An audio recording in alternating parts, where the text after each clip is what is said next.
El grupo de trabajo 4 se llama Grupo de Barrios y su objetivo es analizar y poner en común los trabajos que se han dedicado a la monitorización en la escala urbana y bueno, el objetivo en la adquisición de datos sobre la calidad ambiental y la eficiencia energética, y hemos abarcado tanto los conjuntos de edificios como los espacios públicos exteriores. Los grupos participantes nos han enviado 7 artículos, 7 trabajos explicando sus principales trabajos, y estos se agrupan en 2 líneas de investigación fundamentalmente. Una que está dedicada al análisis del ambiente exterior urbano y un segundo grupo, algo más numeroso, que se ha dedicado al análisis de conjuntos de edificios. En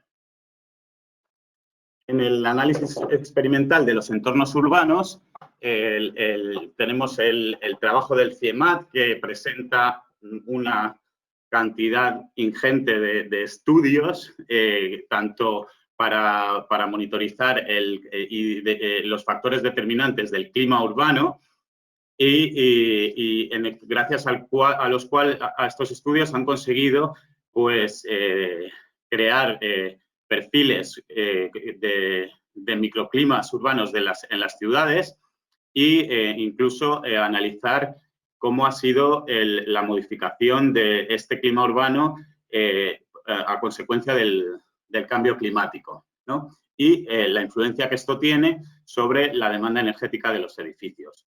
No solo estudian el clima urbano, sino que también proponen algunas estrategias para conseguir modificar estos microclimas, como por ejemplo esta torre de refrigeración evaporativa que han construido en su sede en el CIEMAT, y analizan también pues, cómo podrían plantearse sistemas de generación distribuida que fueran eficientes.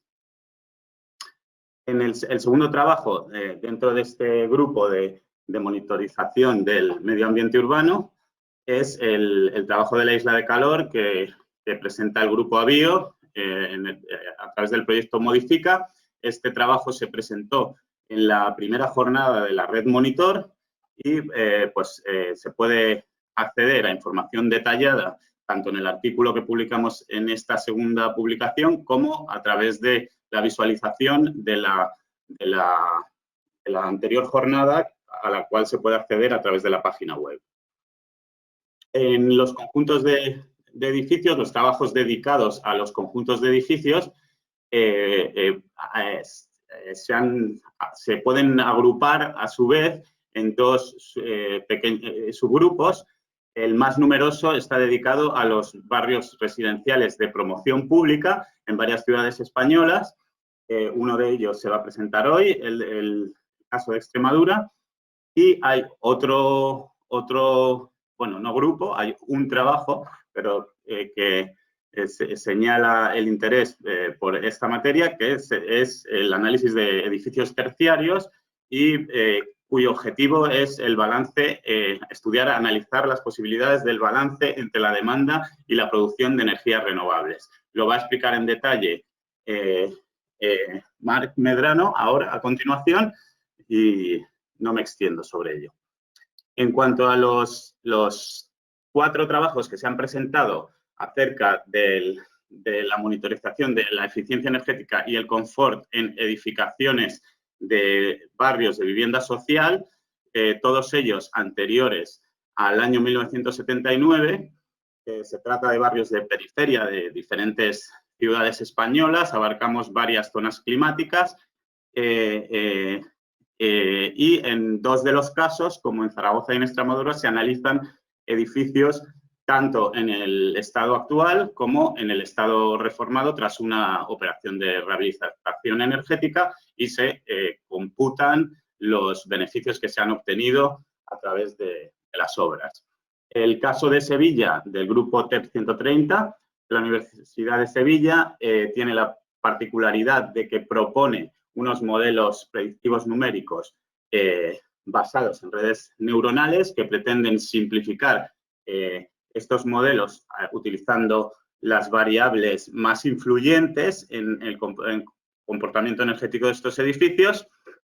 En el caso de Zaragoza, el grupo de la Universidad de Zaragoza ofrece un análisis muy exhaustivo sobre las mejoras obtenidas en la modificación energética de un edificio comparado con otro en su estado actual, y propone un sistema de monitorización para barrios, para la monitorización de barrios completos. El caso de Madrid, nosotros, el grupo de investigación del Instituto Eduardo Torroja, ponemos el foco en la vulnerabilidad energética de la edificación y en cómo los edificios pueden ser un vector importante causante del problema de la pobreza energética. Y el caso de Extremadura, que presentará ahora Intromat a continuación, tiene la particularidad que se han centrado o han aportado el desarrollo de sensores propios utilizando tecnología de código abierto y que permite abaratar la tecnología para la monitorización de manera que se puedan realizar un gran número de casos.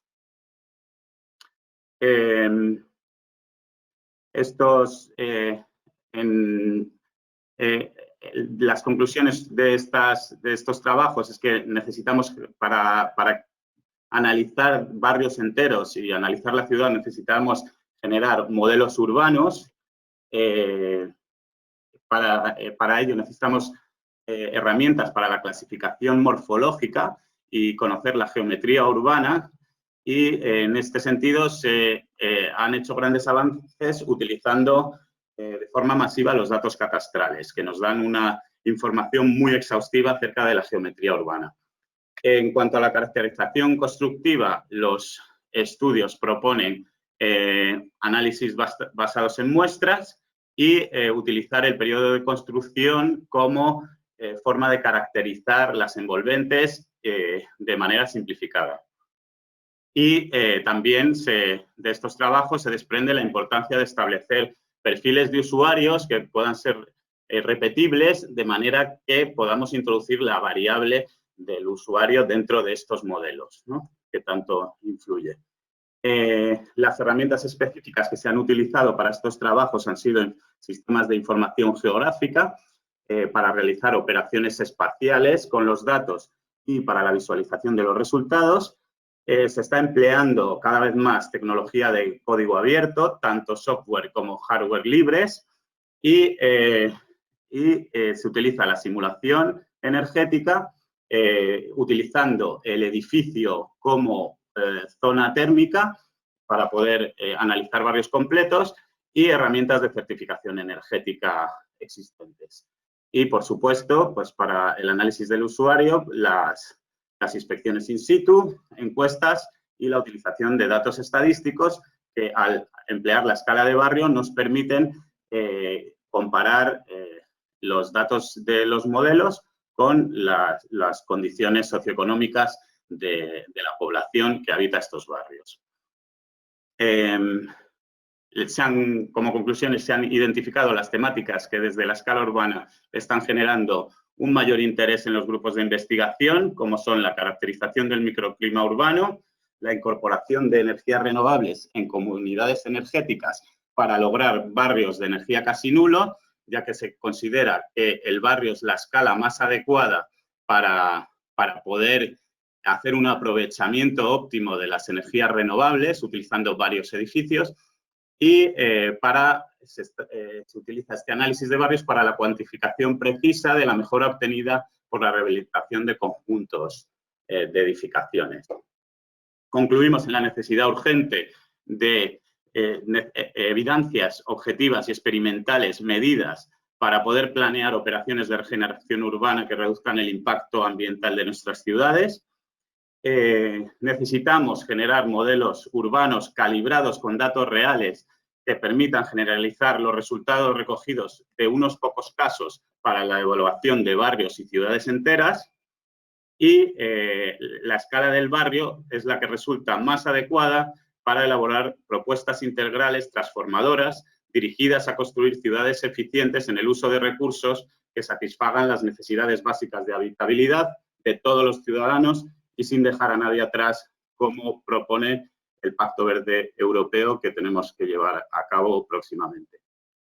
Sin más dilación, muy bien, paso al siguiente ponente, muchas que gracias. es Marc Medrano. Muchas Perfecto, gracias. pues voy a empezar. Yo vengo del grupo SEM, de la Universidad de Lleida. Es un grupo que lleva 20 años de experiencia en el ámbito de la energía, la sostenibilidad en edificios y también en el diseño de maquinaria. Y voy a presentar esta ponencia, que es un estudio sobre la motorización del consumo energético y la producción energética en la Universidad de Lleida, en todos los campus de la Universidad de Lleida. A ver si puede pasar. Un momento que no me deja pasar al siguiente diapositiva. Ahora. Bueno, los objetivos, este es un poco el índice, objetivos, metodología, resultados y discusión y conclusiones. Empezamos por los objetivos. Bueno, eso es lo que se planteó con este estudio. A utilizar los datos disponibles en la Universidad de Lleida, que hay muchos datos disponibles de consumo energético y de producción energética, porque la Universidad de Lleida ha sido una pionera en la instalación de placas fotovoltaicas en una buena cantidad de cubiertas de edificios de la universidad. Ver un poco la eficiencia energética de las tendencias históricas, ¿no? Disponemos de monetización de consumos de varios años. También ver las tendencias de la producción de energía fotovoltaica.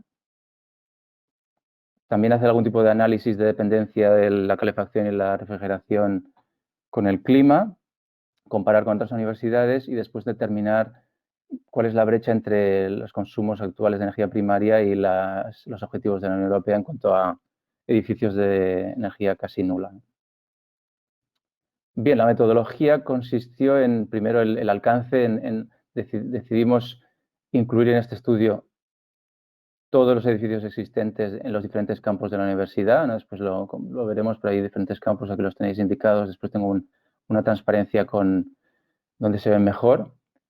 Recolectar también datos de producción de energía fotovoltaica, de temperaturas exteriores y de otros datos climáticos, y después las caracterizaciones de cada edificio, ¿no? En cuanto a usos, año de construcción, etcétera. Y en cuanto al análisis de la metodología, se decidió primero hacer un análisis más global, más general, y después un análisis más detallado, tanto de datos de consumo de gas que eran mensuales, con facturas, y unos datos mucho más detallados de consumos eléctricos de los 2 últimos años, con un sistema de monitorización más preciso de datos cada 15 minutos, ¿no? Después, y se aplicaron dependencias climáticas tanto de los métodos de grados día para el consumo de gas como de métodos AISRAE de modelos de 4 puntos y 5 puntos para los consumos eléctricos de más detalle. Y después la comparación con edificios de energía casi nulo se hizo utilizando este estándar, siguiendo las recomendaciones del estándar 52001 en cuanto a los parámetros a comparar, ¿no? Como por ejemplo el consumo global de energía primaria o el porcentaje de renovables, etc. Bien, este es el mapa de Lleida con los diferentes campus que se han analizado. Al norte tenemos el campus de medicina y también al norte el campus de agrónomos. Y después en el centro tenemos el campus de rectorado, que es el campus de letras, y más al sur el campus de Capón, que es un campus donde hay varias facultades, la de Ciencias de Educación, la Escuela Politécnica, la Escuela de Derecho y Economía, básicamente. Bien, se construyó esta tabla resumen con la información, la identificación de cada edificio analizado, la descripción de cada edificio, el año de construcción, el área, el número de usuarios estimado y los sistemas de clima instalados en cada edificio y después si tenían o no en las cubiertas instalaciones fotovoltaicas. Los datos se extrajeron de este sistema que se instaló en la universidad, que es del grupo DEXMA y está disponible online. es abierto y, por ejemplo, esto es una pantalla que he hecho hoy mismo donde se visualiza diferentes datos en diferentes formatos. Aquí, por ejemplo, es los consumos en kilovatios hora por metro cuadrado de los diferentes edificios de los diferentes campos, ¿no? Y marcándolo con colores. Y cuanto a metodología, bueno, las fórmulas no entraré en detalles, pero para el método, se utiliza el método grados día de consumos mensuales de gas para correlacionar, pues eso, los grados día con consumo diario, ¿no? Y después los métodos de ASRAE de 4 puntos, 5 puntos, modelos de 4 y 5 puntos para consumos eléctricos diarios, teniendo en cuenta que la mayoría de edificios tienen calefacción por calderas de gas en invierno y bombas de calor para, o sea, equipos de enfriadores de agua para verano, o algún edificio que tiene bombas de calor tanto para verano como para invierno. Entonces las tendencias son diferentes, como veréis. Y bien, directamente paso a los resultados. Esta comparativa es del consumo eléctrico para los diferentes edificios de los diferentes campus. Se ve claramente que hay unos edificios grandes consumidores, que son los dos de medicina y también el campus de rectorado, ¿no? Comparado con los otros, en cuanto a megavatios hora por año. También las tendencias históricas del gas para los diferentes edificios. Se ven también los mismos grandes consumidores, ¿no? El edificio E8, el 20 y el 17. Y si normalizamos los consumos de gas por campus y por normalización por grados día, para tener en cuenta que puede haber un año más riguroso en cuanto al clima que otro, vemos una tendencia negativa en los últimos años de aumento de consumo de gas, sobre todo en los últimos 3 años, en todos los campus. Por lo tanto, es un deterioro que puede haber sido por deterioro en la envolvente o por los sistemas de calefacción, que han sido menos eficientes, o una gestión ineficiente, pero desde luego hay que poder actuar porque la radiografía es tendente a empeorar. Y si agrupamos los consumos eléctricos y de gas y los dividimos por el área construida, vemos que se mantiene como grandes consumidores los dos edificios de medicina, el 19 y el 20, y en cambio el de rectorado disminuye porque es un edificio muy grande. Y la otra cosa que podemos ver es que la comparativa con otro estudio de la OPC es que más o menos los consumos están en los mismos órdenes de magnitud, ¿no? Entre 50 y 200 kilovatios hora por metro cuadrado por año. Bueno, aquí se ve cómo algunos edificios cambian la comparativa si se hace la comparativa solo por consumo por metro cuadrado. Y después también analizamos los consumos la producción de energía fotovoltaica, y se ve que para los dos campus donde hay instalada energía fotovoltaica la tendencia es decreciente, de más o menos un 3% de crecimiento de producción, que no tiene que ver con la radiación solar, que son los puntos azules, porque se ve que la tendencia ha sido de aumentar en los últimos años, en cambio la tendencia de producción es a disminuir, con lo que hay una pequeña degradación esperable de la instalación. Y bueno, también hicimos unos análisis más detallados. Por ejemplo, aquí se muestra para dos edificios concretos del campo de Campón, cómo el consumo anual por día y por metro cuadrado se representa en función de los grados día, y cómo hay una tendencia. Esa tendencia se corresponde o es proporcional al heat loss coefficient, o sea, al coeficiente de pérdidas de calor de los edificios, y se ve que hay grandes diferencias, por ejemplo, en estos dos edificios del campus de Campón, hasta 3 órdenes, o sea, 3 veces mayor el edificio 3 respecto al 1, ¿no? Hay diferencias importantes de pérdidas de calor. Bueno, con este método se aplicó para todos los campus y todos los edificios, y es interesante porque con este método, aparte del coeficiente de pérdidas de calor, se puede calcular la temperatura de base de calefacción, que nos permite saber a partir de qué punto se necesita calefacción en los edificios, ¿no? Está entre unos 15 y 19 grados para los diferentes edificios de la Universidad de Lleida.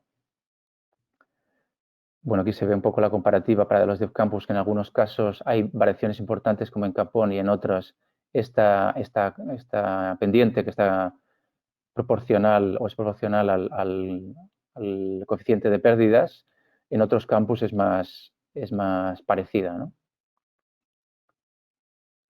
Y en cuanto a los análisis detallados del consumo eléctrico, pudimos generar, utilizando la herramienta R, pues estos gráficos de semanas, ¿no? Que se representan algunas semanas de verano, de primavera, verano y otoño, como por ejemplo por un edificio en concreto hay subidas y bajadas, como hay un consumo base durante la noche y durante los fines de semana, y como por ejemplo en verano aumenta el consumo debido a las enfriadoras, que se encienden las enfriadoras, ¿no? Este tipo de análisis se pueden hacer con este análisis más detallado eléctrico. O también hicimos este análisis, que es el método de AISRA de los 4 puntos, en los que se representa la electricidad consumida por día, por metro cuadrado, en función de la temperatura exterior, ¿no? Y se ve claramente que hay una correlación fuerte en en verano, ¿no? Donde se encienden las enfriadoras, y una correlación más débil porque en estos edificios hay calefacción por gas, pero también hay más consumo cuanto más frío hace, debido seguramente pues, a más iluminación o que se encienden algunas estufas eléctricas también en algunos despachos. O para este Marc, otro estamos edificio. en el tiempo. De acuerdo, pues voy acabando. Y lo último que hicimos fue analizar cómo alejados están los edificios de los targets MZ. Y bueno, salto directamente a esta transparencia y después ya voy a las conclusiones, en la que se observa que dependiendo de la hipótesis que se haga de la carga interna y aplicando el código de verificación para saber si el umbral de NZEP, se ve que la mayoría de los edificios estarían dentro de este umbral máximo si supone que la carga interna del edificio es alta. En cambio, si supone que la carga interna es más bien baja, la mayoría de edificios no cumplirían con los requerimientos de NZEP para España, ¿no? El código técnico. Bueno, eso sería la comparación con otros países, la contribución de las renovables en los edificios en los que hay instalaciones fotovoltaicas, y como conclusiones, pues lo que hemos comentado, ¿no? Que hay diferencias importantes entre edificios, que la comparativa con otras universidades es similar, que hay un preocupante aumento del consumo de gas, que hay una reducción en la producción fotovoltaica, y después que la comparativa con los requerimientos de NEPSEP, sobre todo en energía primaria, muchos edificios están dentro de esos márgenes, pero algunos se alejan de una manera importante y habría que hacer algún tipo de actuación para mejorar esa línea de base, que es la que hemos analizado ahora, ¿no? Esa radiografía inicial de los edificios de la Universidad de Lleida. Y aquí lo dejaría, pero más adelante se ponía a hacer auditorías en más detalle y aplicar las medidas que ya se han comentado en las presentaciones para reducir pues eso, la demanda en aspectos de la envolvente o las eficiencias de las instalaciones. Muchas gracias. Para más preguntas, pues este es mi email, me podéis enviar un correo. Voy a hablar sobre experiencias de monitorización energética y confort en barrios de viviendas sociales en Extremadura. El Intromag es el Centro Tecnológico de la Construcción de la Junta de Extremadura. Entonces, las principales líneas desde nuestro grupo relacionados con monitorización van, digamos, desde la escala de producto, sistema constructivo, a escala de edificio e incluso escala urbana o territorial. Desde la medición de parámetros estructurales, físicos, a parámetros ambientales, temas de ruido, temperaturas en infraestructuras, como puede ser el hielo en carreteras, consumo de energía, temas de confort interior, calidad del aire interior, emisiones, radón, etc. Desde el año 2008, Intromag ha sido socio en proyectos europeos relacionados con temas de monitorización energética y ambiental de edificios, entre los que debemos destacar el proyecto EDEA y el proyecto EDEA Renov. Ambos proyectos fueron coordinados por la Dirección General de Arquitectura y Calidad de Edificación de la Junta de Extremadura y premiados a nivel europeo como mejores proyectos LIFE en la categoría ambiental. Desde el año 2017 firmamos un convenio de colaboración entre dos áreas dentro de la Junta de Extremadura, las consejerías a las que pertenecemos, por un lado, la Dirección General de Arquitectura y Calidad de la Edificación, y por otro lado, Intromag, que ha permitido que podamos continuar con estos trabajos de monitorización, de mejora energética en edificación, en entornos, sin estar tan sujetos a la temporalidad que marcan los proyectos sujetos a una financiación determinada, sino poder darle continuidad tanto a las investigaciones como a la transferencia de resultados, ¿no? Como ejemplo de ello es nuestra participación en esta jornada. Bien, participamos dentro de la red Monitor, como han mencionado anteriormente, en el grupo 2 de trabajo, a través de la monitorización de los módulos experimentales de ACICE, que veis en la imagen. Son 2 viviendas de tipología social monitorizadas, pero sin ocupar, sin habitar. Y a continuación voy a hablar de las experiencias en rehabilitación de barrios adquiridas principalmente a través del proyecto EDA-Renov.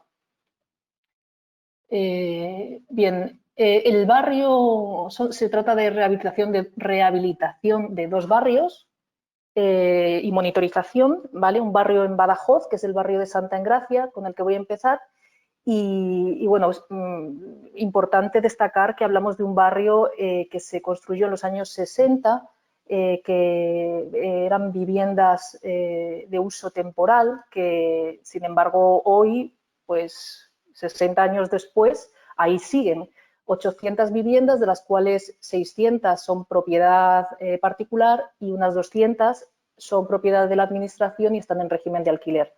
Se decide, bueno, se hace un proyecto de rehabilitación a escala de barrio, se hacen simulaciones energéticas a escala de barrio que permiten identificar, en este caso, pues según la orientación, como veis en la imagen que está abajo, abajo a la izquierda, que no se ve quizá demasiado bien, pero este barrio está colocado en una especie de cerro y según la orientación de las calles y según la posición de las viviendas, si están en esquina o si no, hablamos de viviendas en hilera, pues vemos que la demanda energética de calefacción o de refrigeración varía mucho, como es lógico, en relación a esta distribución en el barrio.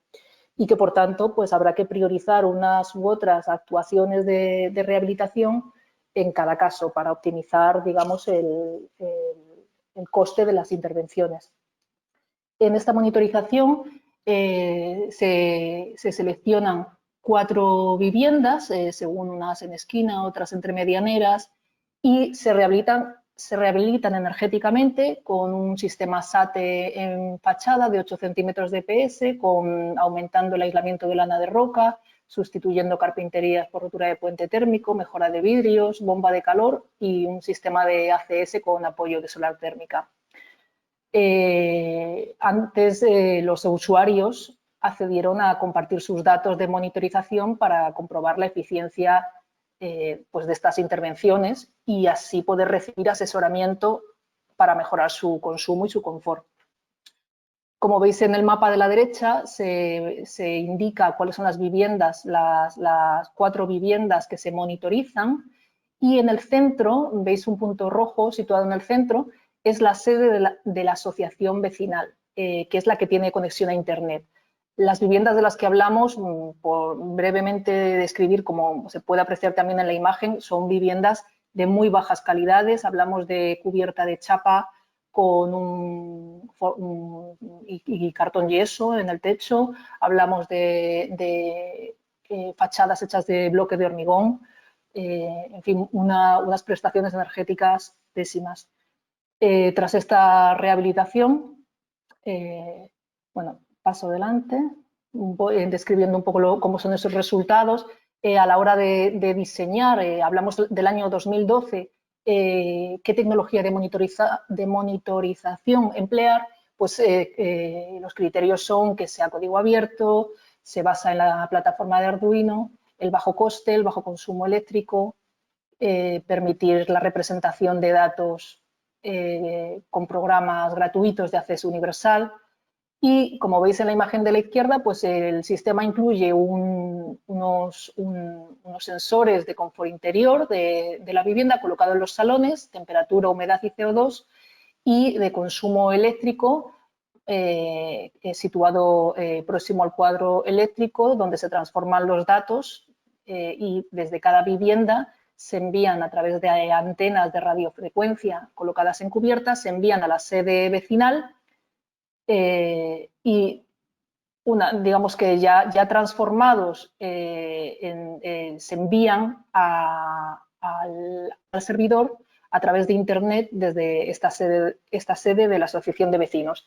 Decir que ha sido muy importante contar con la colaboración de líderes vecinales, en este caso la presidenta de la Asociación Vecinal, para facilitar todo este tipo de cuestiones, ¿no? De tener un punto donde recoger la información, con tener conexión a Internet, envío y también para eliminar barreras casi sociales, ¿no? En cuanto a meterse en las viviendas de la gente y lo que eso supone. Bueno, vemos aquí en estas gráficas un resumen bueno, se compara en colores, es cada una de las 4 viviendas monitorizadas. No me extiendo mucho, pero quizá en las 2 imágenes de la derecha se ve la línea gruesa azul de la humedad relativa exterior y abajo la línea gruesa es la temperatura interior en un día de invierno. Después de ser rehabilitadas, observamos que hay viviendas que viven en una auténtica situación de pobreza energética, donde la temperatura interior en invierno ronda los 15 grados y la humedad relativa alcanza el 85%. Es decir, conclusión, no es suficiente rehabilitar energéticamente para reducir consumos y emisiones. Hay que concienciar y asesorar al usuario. Primera conclusión. También se monitoriza viviendas en otro barrio, en este caso son viviendas de los años 90, son 2 tipologías, en bloque y en vivienda adosada. También se rehabilita, se mejoran envolventes y se monitorizan 4 viviendas, digamos 2 de cada tipología. Y dentro de cada tipología, una se rehabilita energéticamente y la otra no. El objetivo es comparar el efecto que ha tenido la rehabilitación energética en los consumos y en el confort. En este caso se desarrolla un sistema propio de monitorización que veis en la imagen de la derecha. Lo interesante es que bueno, se abarata el sistema, hablamos del año 2015, el coste por cada unidad de unos 300 euros, código abierto, en este caso inalámbrico, se conectan dispositivos por plataforma Open Energy Monitor, se utiliza una Raspberry Pi como estación base y bueno, se gestionan y visualizan los datos a través de una plataforma MonCMS e incluye una app para ese asesoramiento energético a los usuarios, consejos, avisos, alertas, etc. En este caso, la conclusión lastimosa fue que después de comparar una vivienda rehabilitada con otra que no había sido rehabilitada, apenas se diferencia casi que ninguna entre las 2 viviendas. La realidad es que no se podía comparar una con otra. Una la habitaba una pareja de jubilados, la que no se había rehabilitado, pues con unos hábitos, digamos que muy rutinarios y muy eficientes, muy optimizados en cuanto al consumo, y la vivienda rehabilitada, cuando fuimos a visitarla, estaba con la calefacción a tope, las ventanas abiertas de par en par, decían que es que si no olía a tabaco, que, en fin, volvemos otra vez a que no basta con monitorizar, no basta con rehabilitar, es necesario concienciar y asesorar al usuario y que el usuario esté dispuesto a ello, claro. Ángeles, termino con una última desarrollo con una empresa extremeña que es RAI Ingeniería Electrónica, con la que hemos desarrollado un kit basado en la tecnología LoRa. Es una tecnología también bueno, inalámbrica de gran alcance que no precisa conectividad Wi-Fi, móvil o Bluetooth, sube información a Internet gracias a que las comunicaciones entre dispositivos están basados en la tecnología LoRa. Actualmente estamos testeando esta tecnología para saber efectivamente que sus funcionalidades, su operatividad es la que prometen, ¿no? el sistema LoRa, y para ello estamos contando con socios de la red Monitor, como es el Instituto Eduardo Torroja y la Universidad de Zaragoza. Por último, mencionar, ahora ya estamos en el año que estamos, en el 2020, y es una iniciativa de la Dirección General de Arquitectura que a través de fondos FEDER ha adquirido 450 kits autoinstalables, y lo que se pretende con estos kits es, digamos, asesorar, es decir, trabajar esa concienciación con el usuario y también recabar esos datos que nos permitan tener un conocimiento más real de la situación energética de las viviendas en Extremadura y así poder desarrollar estrategias más certeras en cuanto a la mejora de la eficiencia energética de las viviendas en Extremadura, una vez que se hayan recabado los datos de estos kits autoinstalables. Como veis en la imagen, es muy sencillo, va acompañado de un pequeño esquema de instalación básico y 275 unidades serán para empleados, se les facilitará a empleados públicos para que lo instalen en sus viviendas. Lo único que se requiere es que estos usuarios tengan conexión a Internet en casa, y los otros 175 unidades estarán dirigidos a usuarios de vivienda de protección pública y en ese caso los kits contarán con su propio acceso a Internet y será la Junta de Extremadura quien se ocupe de financiar 12 meses de estudio. Bueno, pues por último, mencionar que todos estos trabajos que realizamos, resultados,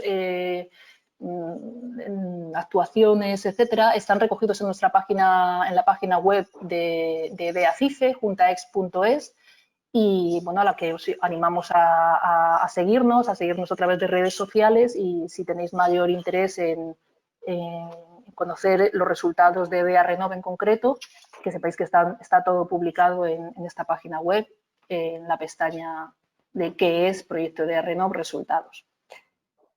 Bien, y con esto he terminado. Muchas gracias.